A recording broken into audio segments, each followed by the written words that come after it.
በፊት አብዛኛው ማህበረሰብ ከቴሌቪዥን ጋር ቁርኝነት ስለነበረው በቴሌቪዥን በተደጋጋሚ የሚታወቁ በህዝብ ዘንድ ተወዳጅ የሆኑትን ሰዎች መርጦ ብራንድ አምባሳደር ያደርጋል። እንዲሁም ማስታወቂያዎችንም በእነሱ ያሰራል። ይህም ድርጅቱ ተአማኒነትን በሰዎች ታዋቂነት ለማግኘት በማሰብ የሚደረግ ነው። አሁንም ቢሆን ምናልባትም ዘመን አመጣሹን ኢንተርኔት ድርጅቶች ተመርኩዘው ብራንድ አምባሳደሮችን ይመርጣሉ አሊያም ማስታወቂያዎችን ያሰራሉ። አሁን ከትላልቅና ስመ ገናና አርቲስቶች ይልቅ ሶሻል ሚዲያ ላይ በጣም አክቲቭ የሆኑ ሰዎችን በመምረጥ ብዙ ድርጅቶች ምርትና አገልግሎታቸውን ማስተዋወቅ ከጀመሩ ሰነባብተዋል። ቢሆንም ግን አሁንም ቢሆን በርካታ ድርጅቶች ታዋቂ ሰዎችን ማለትም በፊልም፣ በሙዚቃ፣ በስፖርት የሚታወቁ ታዋቂ ሰዎችን ብራንድ አምባሳደር እያደረጉ ይገኛሉ። ውድ አድማጭ ተመልካቾቻችን ይህንን ከ813 ሺህ በላይ ሰብስክራይበር ያለውን ቻናላችንን ሰብስክራይብ በማድረግ የደውል ምልክቱን በመጫን ቤተሰብ የሆኑ በየዕለቱም የምንለቃቸው መረጃዎች በፍጥነት እንዲደርሳችሁ አድርጉ እያልን ከሰሞኑ በሀገራችን ከብራንድ አምባሳደርነት ጋር በተያያዘ የተሰሙ ያሉ መረጃዎችን ጠቅለል አድርገን ልንመለከት ወደናል። አብራችሁን ቆዩም።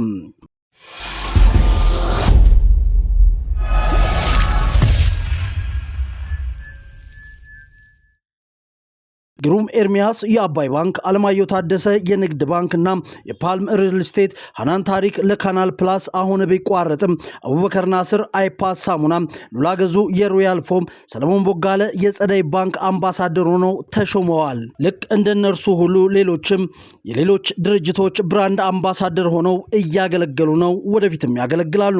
ብዙ ታዋቂ ሰዎች እውቅናን ተጠቅመው የተለያዩ ድርጅቶች ብራንድ አምባሳደር በመሆን በርከት ያለ ገንዘብ ወደ ናቸው ያስገባሉ፣ ድርጅቱንም ያስተዋውቃሉ። በጥቅሉ ሲታይ ይሄ ምንም ችግር የሌለው ይመስላል። ነገር ግን ነገሩ እንደሱ አይደለም። ታዋቂ ሰዎች የአንድ ድርጅት ብራንድ አምባሳደር ሲሆኑ እነርሱን በማመን ያላቸውን ጥሪት እየተበሉ መሆኑ እንዲሁም የተገባላቸው ቃል እየተፈጸመ ስላልሆነ ቅሬታ እያቀረቡ እንዲሁም ክስ እየመሰረቱ ነው።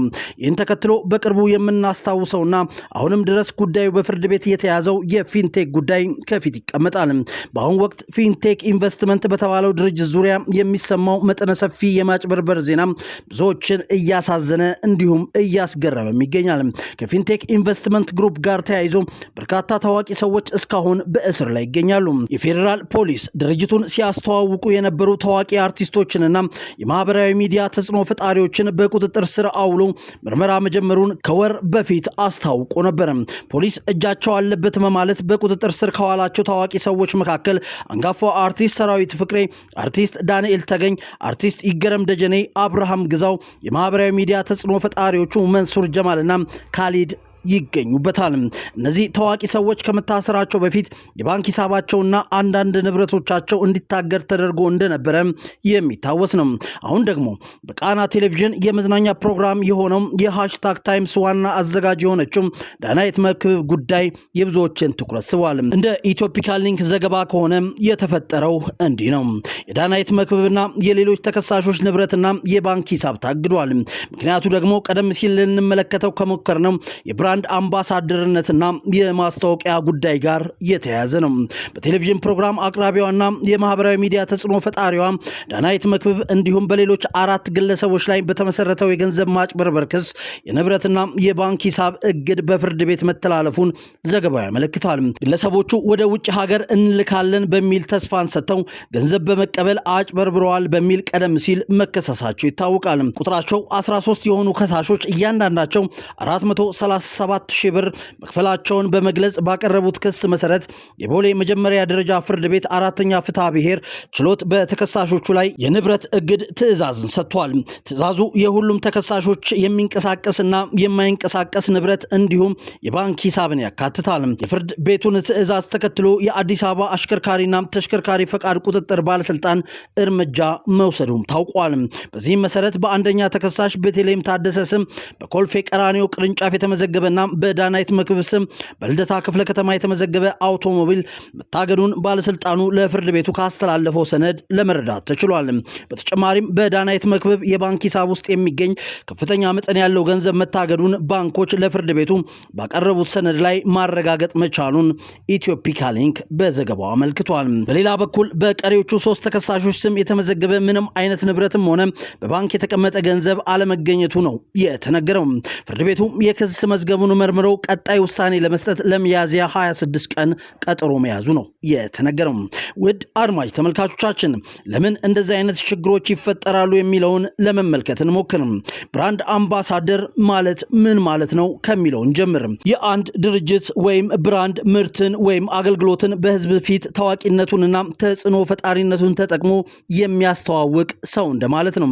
በቀላሉ የብራንዱ ፊት ወይም የብራንዱ ወኪል እንደማለት ነው። ምርቱን በማህበራዊ ሚዲያ ማለትም በቲክታክ፣ በኢንስታግራም፣ ፌስቡክ ያስተዋውቋል፣ ቪዲዮዎችን ይሰራል፣ ይለጥፋል። ብራንዱን በህዝብ ፊት ይወክላል። ኢቨንቶች ላይ፣ ማስታወቂያዎች ላይ ሰዎች ምርቱን እንዲገዙ ያበረታታል። ይህም ዋነኛ የብራንድ አምባሳደሩ ስራ ይሆናል።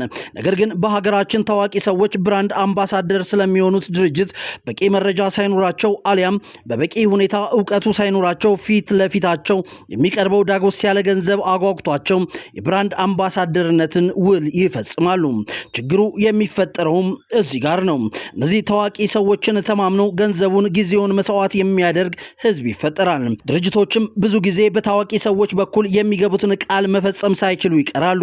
በዚህ ጊዜም ታዋቂ ሰዎቹን አምነው እነሱ የሰሩትን ማስታወቂያ ተማምነው ብራቸውን፣ ጊዜያቸውን የተበሉ ሰዎች ይፈጠራሉ። በኢትዮጵያ ውስጥ ብራንድ አምባሳደር መሆን በራሱ ለእስር አይዳርግም። ነገር ግን በብራንድ አምባሳደር ስም ስራ ሲሰራ የሚከተሉት ነገሮች ካጋጠሙ ያ ብራንድ አምባሳደር ሊታሰር ይችላል። የመጀመሪያው ማታለል ወይም ፍራውድ ካለው ነው። ታዋቂው ሰው በብራንድ አምባሳደርነት ስም ሰዎችን ይህንን ክፈሉና እንዴት ትቀበላላችሁ ብሎ ማስታወቂያ ከሰራ በኋላም ድርጅቱ ይህንን ቃል ካልፈጸመ ወይም የተናገረው ሐሰት ከሆነ በህግ አይን እጅግ ከባድ ተጠያቂነትን ያስከትልበታል። ሁለተኛው ገንዘብ በእጁ ካሰባሰበ ነው።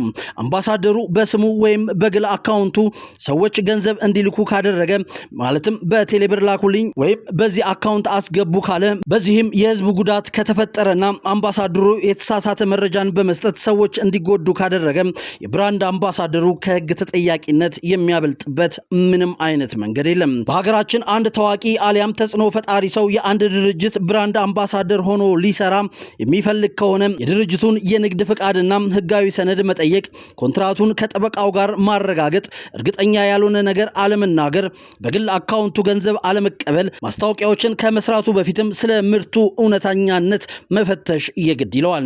ተጠቃሚዎችም ዝም ብለው ታዋቂ ሰዎችን ስላዩ ብቻ ገንዘባቸውን እንዲሁም ጊዜያቸውን አሊያም ጤናቸውን ኢንቨስት ከማድረጋቸው በፊት ስለ ድርጅቱ በቂ ጥናት ሊያደርጉ ይገባል ማለት እንወዳለን። የሀገሬ ሰው እንዲህ ይላል፣ ወድቆ ከማልቀስ አስቀድሞ መጠንቀቅ።